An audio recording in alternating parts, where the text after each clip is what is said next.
Assalamualaikum warahmatullahi wabarakatuh. Selamat pagi anak-anak. Apa kabar semuanya? Semoga kita semua senantiasa dalam lindungan Allah Subhanahu wa taala ya. Nah, sebelum Ibu melanjutkan materi, Ibu ingatkan kembali terlebih dahulu ya untuk selalu menjaga kebersihan, selalu mencuci tangan dan memakai hand sanitizer, dan selalu memakai masker ketika hendak bepergian atau keluar rumah agar kita semua terhindar dari berbagai penyakit. Nah, pada kesempatan kali ini kita akan membahas materi masih berkenaan atau masih mengenai tentang materi dari bab 3, yaitu menghindari dosa besar. Nah, materi kita kali ini yaitu tentang meminum khamar. Jadi sebelum kita melanjutkan materi atau membahas materi yang akan kita bahas pada pertemuan kali ini, kita berdoa terlebih dahulu ya. Berdoa mulai. A'udzu billahi minasyaitonir rajim. Bismillahirrahmanirrahim. Rabbi zidni ilma warzuqni fahma. Amin. Baiklah anak-anak, pada pertemuan kita pada pagi hari ini kita akan membahas tentang pengertian khamar, dampak meminum khamar, dan hikmah larangan meminum khamar. Jadi, pengertian khamar yaitu secara bahasa khamar berarti menutupi atau menghilangkan. Dinamakan khamar karena dapat menyelubungi atau menutupi akal manusia. Khamar ini merupakan salah satu minuman yang sangat berpengaruh negatif terhadap akal pikiran manusia. Karena itu tadi, yaitu dapat melenyapkan ataupun menutupi akal pikiran manusia.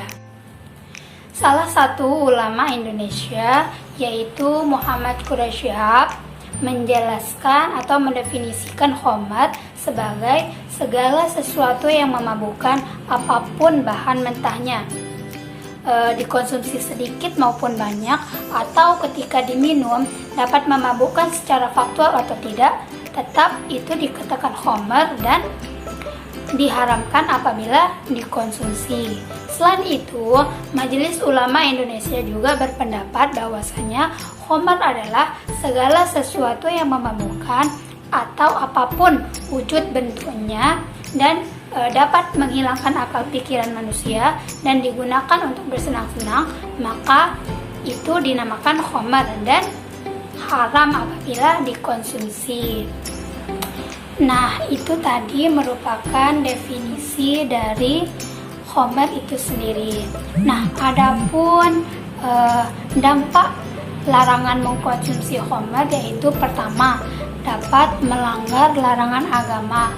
Kedua, dapat memicu perbuatan jahat. Yang ketiga, terlarang melaksanakan ibadah. Dan yang keempat, menimbulkan gangguan mental dalam diri manusia itu sendiri. Jadi itu merupakan dampak atau pengaruh apabila manusia mengkonsumsi yang namanya khamar. Di sini Ibu sudah menyiapkan salah satu alat peraga yang kita gunakan untuk mengaitkan materi yang sedang kita bahas, yaitu botol yang berisikan dengan air tuak. Kita umpamakan air yang di dalam botol ini sebagai air tuak ya. Nah, di sini Ibu menggunakan metode kias dalam menyampaikan materi yang berkenaan dengan meminum khamar. Kenapa Ibu memakai air tuak sebagai alat peraga? Emangnya tuak itu haram? Nah, begini penjelasannya ya anak-anak. Tuak ini memang dasarnya itu boleh untuk diminum, tetapi menjadi haram apabila dikonsumsi secara berlebih-lebihan dan dapat menghilangkan akal atau dapat menyebabkan manusia itu mabuk. Maka hukum mengkonsumsi tuak itu adalah haram, sama seperti khamar, seperti yang dijelaskan dalam Al-Quran surah Al-Maidah ayat 90 yang berbunyi, A'udzu billahi minasyaitonir rajim. Bismillahirrahmanirrahim. Ya ayyuhalladzina amanu innamal khamru wal maisiru wal ansabu wal azlamu rijsun min amali syaitani fajtanibuhu la'allakum tuflihun. Artinya, hai orang-orang yang beriman, sesungguhnya minuman khamr, berjudi, berkorban untuk berhala, dan mengundi nasib dengan anak panah merupakan perbuatan keji dan merupakan perbuatan-perbuatan syaitan. Maka jauhilah perbuatan-perbuatan itu agar kamu mendapat keberuntungan. Al-Quran Surah Al-Maidah ayat 90. Diriwayatkan dalam hadis riwayat Muslim dikatakan bahwasanya Ani bin radhiyallahu anhuma anna Nabi sallallahu alaihi wasallam qala kullu muskirin khamrun wa kullu khamrin haramun, rawahu Muslim. Artinya dari Umar radhiyallahu anhuma, ia berkata, saya tidak mau kecuali yang berasal dari Nabi sallallahu alaihi wasallam. Beliau bersabda, tiap-tiap yang memabukkan disebut khamar dan tiap-tiap khamar itu hukumnya haram. Hadis riwayat Muslim. Jadi berdasarkan ayat dan hadis di atas dapat kita simpulkan bahwasanya jenis minuman khamar itu bukan hanya yang terbuat dari anggur saja, tetapi segala sesuatu yang memabukkan, baik dan berbentuk makanan, tablet, cairan yang dimasukkan, ataupun tak terkecuali tuak, apabila dapat menghilangkan akal pikiran, maka semua itu termasuk khamar atau termasuk juga dalam jenis khamar. Nah, yang terakhir yaitu hikmah larangan meminum khamar. Jadi anak-anak, adapun hikmah daripada larangan meminum khamar itu sendiri yaitu pertama, masyarakat terhindar dari kejahatan yang dilakukan oleh para peminum minuman keras. Yang kedua, dapat menjaga kesehatan jasmani dan rohani.